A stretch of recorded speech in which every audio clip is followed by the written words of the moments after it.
أعوذ بالله السميع العليم من الشيطان اللعين الرجيم بسم الله الرحمن الرحيم وبه نستعين وصلى الله على سيدنا محمد وآل بيته الطاهرين اللهم صل على محمد وآل محمد وعجل فرجهم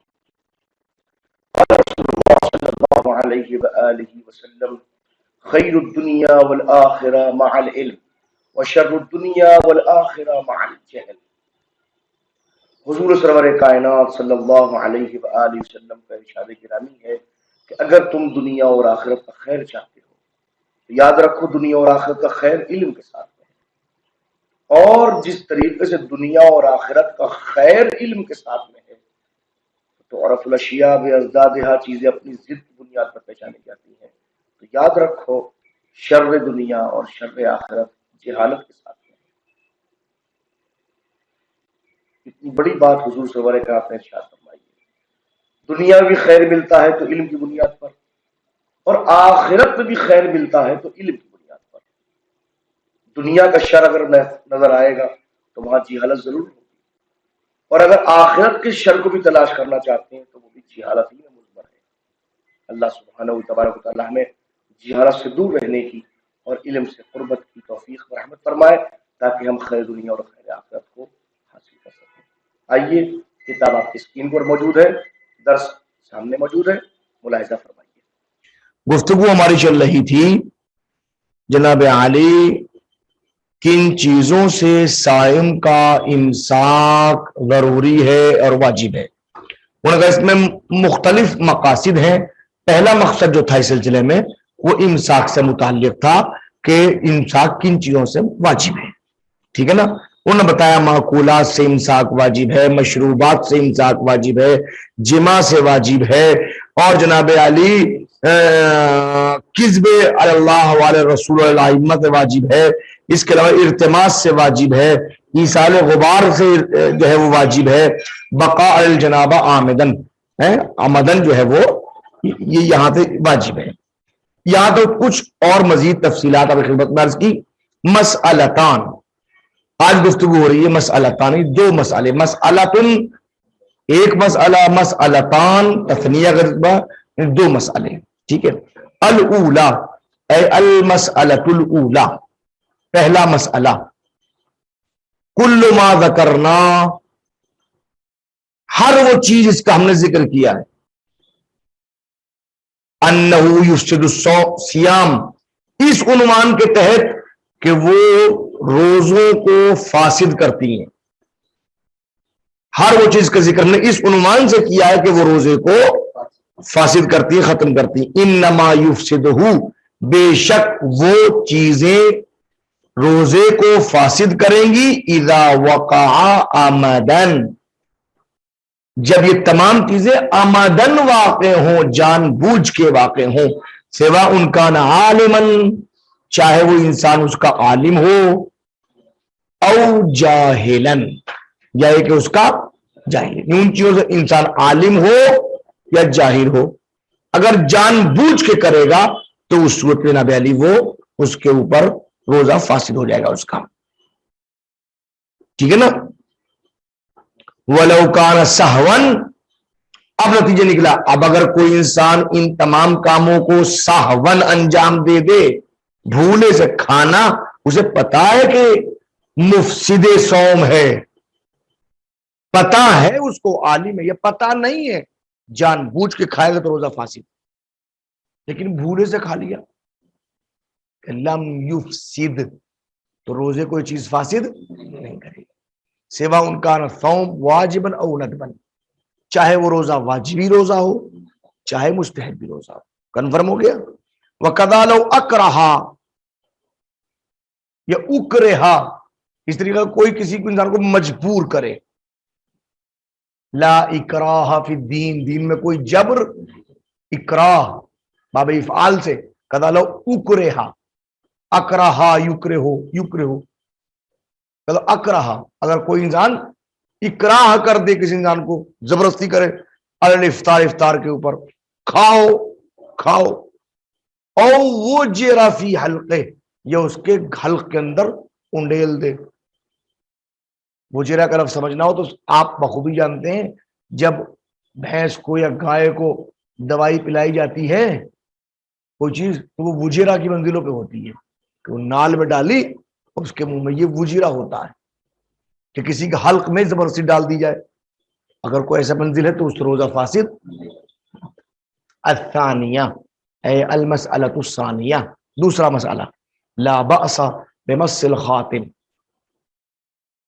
مس خاتم، اس انگوٹھی کو چوسنے سے کوئی پریشانی کی بات نہیں۔ ومضغ الطعام للصبی، بچے کو کھانا مزق کر کے دینا، بچہ ہاں چبا کے دینا، یہ بہت کم دیکھا جاتا ہے مگر ہوتا ہے باقاعدہ، ہمارے ہندوستان میں بہت کم، لیکن باہر باقاعدہ بچوں کو کھلانے کے لیے کیا کام کرتے ہیں، ماں نے، باپ نے، بھائی نے منہ میں کھانا رکھا، چبایا، منہ سے نکالا، بچے کو کھلا دیا، کیوں؟ تاکہ بچہ آرام سے اس کو کھا سکے، مزغ طعام، ٹھیک ہے۔ وزق الطائر، طائر کو زق کرنا، یہی ایسے ہی کبوتر دیکھا نا کبھی کبھی، کیا وہ کیا کرتے ہیں، وہ زقنی رسول اللہ زقن زقا، مولا متقی نے فرمایا مجھے رسول اللہ نے زق کیا ہے علم کا، کیسے؟ جیسے ایک پرندہ اپنے بچے کو کرتا ہے، یہ بڑی اہم مثال مولا متقی نے استعمال فرمائی ہے، کیوں؟ اس لیے کہ بچے کو آپ اپنے مزغ طعام کریں گے تو کھانے میں کچھ نہ کچھ لگ جائے گا، چاہے وہ آپ کا لعاب لگ جائے، لیکن جب پرندہ کبوتر اپنے بچے کو کراتا ہے، مزغ کراتا ہے، تو وہ وہی دانہ ہوتا ہے جو اس نے خود کھایا ہوتا ہے، اتنا سے بھی تبدیلی نہیں ہوتی ہے۔ تو آپ زق طائر کرا سکتے ہیں، کوئی پریشانی کی بات نہیں۔ وہ ذوق المرق، ذوق ذائقہ، چکھنا، مرق کہتے ہیں شوربے کو، آپ شوربے کو چکھ سکتے ہیں، آپ کھانا پکا رہے ہیں چکھ سکتے ہیں نمک کیسا ہے، عورتیں خواتین کر سکتی ہیں، مرد بھی اگر کرتے ہیں کام تو کر سکتے ہیں، روزے کے عالم میں نمک اور مرچ چکھا جا سکتا ہے، یہی تک ہوتا ہے۔ والاستنقاء فی الماء للرجال، مردوں کا پانی میں بیٹھنا، کوئی پریشانی کی بات نہیں، بیٹھ سکتے ہیں۔ وَيُسْتَحَبُّ السِّوَاكُ لِلصَّلَاةِ، جب نماز کا وقت ہو تو اس وقت مستحب ہے کہ مسواک کیا جائے، دیکھا ہو رمضان میں سننے لیے پھرتے ہیں، یہ حضور سے سنت ہے یہ کہ نماز سے پہلے آپ مسواک کریں، بالرطب والیابس، چاہے مسواک کسی گیلی لکڑی سے ہو یا سوکھی سے، گیلی سے یہی نیم کی لکڑیاں استعمال کی، گیلی سوکھی باقاعدہ مسواک ایک آتا ہے، ہاں جیسے خاص طور پہ اخروٹ کی لکڑی وغیرہ ہوتی ہے، وہ اچھی ہوتی، سوکھی ہوتی، اس سے آپ مسواک کر سکتے ہیں آرام سے، ٹھیک ہے نا۔ المقصد الثانی، جناب علی یہاں پہ مقصد ثانی ہے، مقصد ثانی شروع ہو گیا، مقصد اول ختم ہو گیا۔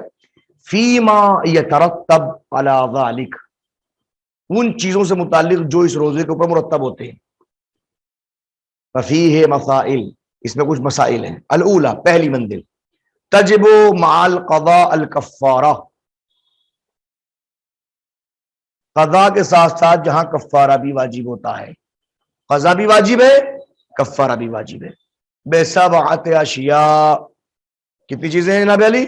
7 چیزوں سے، یعنی 7 چیزیں وہ ہیں کہ جہاں پہ روزے کی قضا بھی واجب ہے، قضا واجب کہ ایک روزے کے بدلے میں آپ دوسری مرتبہ روزہ رکھیں، کفارہ یعنی کہ 3 امور میں سے کوئی ایک امر کریں، عتق رقبہ ایک منزل میں غلام کو آزاد کرنا، دوسری منزل کے اوپر 2 مہینے لگاتار روزے رکھنا، نمبر 3 60 مسکینوں کو کھانا کھلانا، یہ کفارہ صوم ہے، ٹھیک ہے نا۔ تو قضا بھی واجب ہوگی، کفارہ بھی واجب ہوگی، کتنی چیزوں سے؟ 7۔ الاول الاکل والثانی والشرب، پہلا عقل دوسرا شرب ہے، عقل و شرب 2 چیزیں۔ المعتاد، چاہے وہ عادتاً کھائی جاتی ہوں، وغیر ہی، چاہے غیر معتاد ہوں، زمین پلٹا لی اگر فون غیر ہی پلٹے گی، غیر معتاد کی طرف، چاہے معتاد چیزیں ہوں چاہے غیر معتاد ہوں، ٹھیک ہے نا جناب علی۔ صورت میں اگر کوئی عمدن کھاتا پیتا ہے تو قضا بھی ہے، کفارہ بھی۔ والجماع، مجامعت کرنا، حتی تغیب الحشفہ، اس کی خاص کیفیت ہے، اس کو سمجھنا ضروری، یاد رکھیے آپ مسائل کو پڑھ رہے ہیں اور میرا مزاج یہ ہے، میں عموماً اپنے طلاب کو مسائل اسلامیہ کو اچھی طریقے سے سمجھانے کی کوشش کرتا ہوں، تاکہ آپ جب عوام الناس میں جائیں اور کوئی آپ سوال کرے تو آپ کو مکمل علم ہونا چاہیے. علم شریعت حاصل کرنے کے لیے آپ تشریف لے کے آئیں. آپ کا مقصد علم شریعت کا حصول ہے، لہذا آپ جو سمجھیں. اور میں بار بار اس کتاب کو پڑھاتے ہوئے کہتا ہوں کہ اس کتاب کے ساتھ ساتھ جو موجودہ اس وقت آپ کے مرجع تقلید ہیں، جس کی عوام تقلید کرتی ہے، آپ کا کام صرف اپنے مقلد کی توضیح المسائل کو رکھنا ہی نہیں ہے. آپ کا کام یہ کہ جو اس وقت کثیر التقلید مراجع کرام ہیں ان کی توضیح المسائل کو بھی اپنے پاس میں رکھیں. اس لیے کہ آپ فرض کیجئے اس وقت آپ آغا جعفر سبحانی کی تقلید کرتے ہیں، کتنے لوگ جانتے ہیں عوام الناس میں؟ آپ آغا ناصر شیرازی تقلید کرتے ہیں تو آغا ناصر مکارم شیرازی کو بہت لوگ جانتے ہیں، بعنوان مقلد کم لوگ جانتے ہیں. فرض کیجئے آپ آغا شیخ حسین وحید خراسانی تقلید فرماتے ہیں، وہ استاد البراجع ہیں لیکن بعنوان تقلید اکثر لوگ نہیں جانتے ان کو. ٹھیک ہے نا؟ اب جانتے کس کو ہے کہ اس وقت آغا سستانی یا آغا خامنئی کو لوگ جانتے ہیں. تو ان دونوں کی تقلید آپ نہیں کرتے، مگر ان کا رسالہ عملیہ آپ کے پاس ہونا اس لیے ضروری ہے چونکہ آپ عوام میں بعنوان مولوی شہرت رکھتے ہیں. اس شہرت کی بنیاد پر ضروری ہے کہ آپ ان کے مسائل سے آگاہ ہوں. ٹھیک ہے نا؟ اب مسئلہ یہ کہ جمع کس حد تک، کتنا جمع جو ہے وہ قضا کے ساتھ کفارہ کو واجب کرتا ہے. کہاں تک جمع جو روزے کو باطل کرے گا؟ کہ حتی تغیب الحشفہ، یہاں تک کہ حشفہ غائب ہو جائے. حشفہ یعنی کہ آلہ تناسل کا وہ اگلا حصہ جو ابھرا ہوا حصہ ہوتا ہے وہ اگر غائب ہو جائے تو اب روزہ فاسد ہو جاتا ہے. ٹھیک ہے؟ فی قبل المرأہ، کہاں پر؟ عورت کی شرمگاہ میں. او دبرہا، چاہے اس کے دبر میں ہو، جہاں بھی حشفہ غائب ہوگا آپ کے اوپر قضا بھی واجب ہے، کفارہ بھی واجب.